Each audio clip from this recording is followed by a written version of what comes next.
On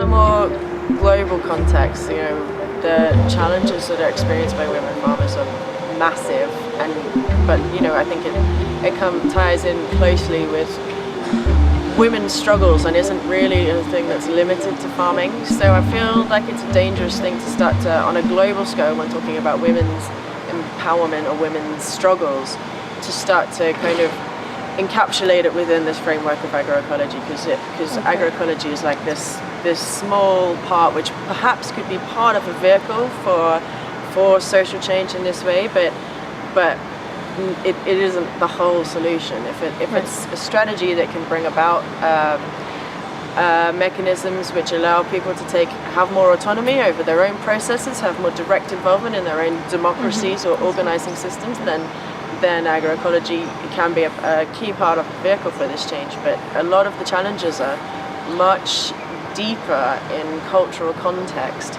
and quite difficult to overcome. Issues around ownership of land, often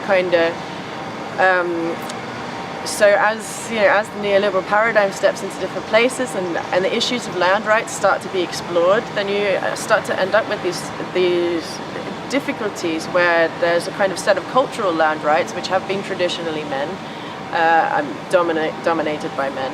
And when you start to formalize these processes, you end up with masculine land ownership, and to kind of step in and change both at the same time, it's going to be fraught with conflict, with complication. So yeah, like access to land is problematic, and there isn't necessarily an easy fix, but you do find in places where they have implemented land rights, property rights in this way, and made it so that women can also be on the deeds with men, then it's a hugely empowering thing for women. So the social complexities that underlie this, I guess, just need to be tread carefully.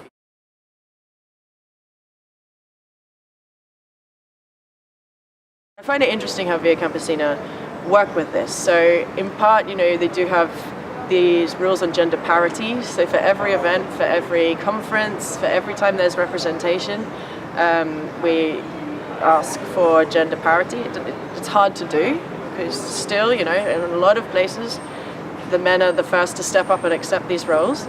But it's a request that we continue to make, and most of the time we end up with 50-50 gender parity about the involvement of women. There's also specific women's spaces. So before every regional or international gathering, there is a women's space where women can discuss the issues, and those spaces are so powerful. They're like, there's just like to be in a room where all of these women are so proud, so confident is such an incredible thing. Yeah, and that kind of is about creating a safe space where some of these issues can come to the surface, where we can start to deconstruct things in a space where we don't have to worry about what might happen. Starting to talk about a way of working where people can come together and have their own political autonomy, have their own decision making, and define the ways that their environment is managed in a way that is safe for everybody. And from that, people will be bringing with them their old customs and ways of being, and hopefully exploring new ones. But so if that's agroecology, then certainly it could be a vehicle for feminism.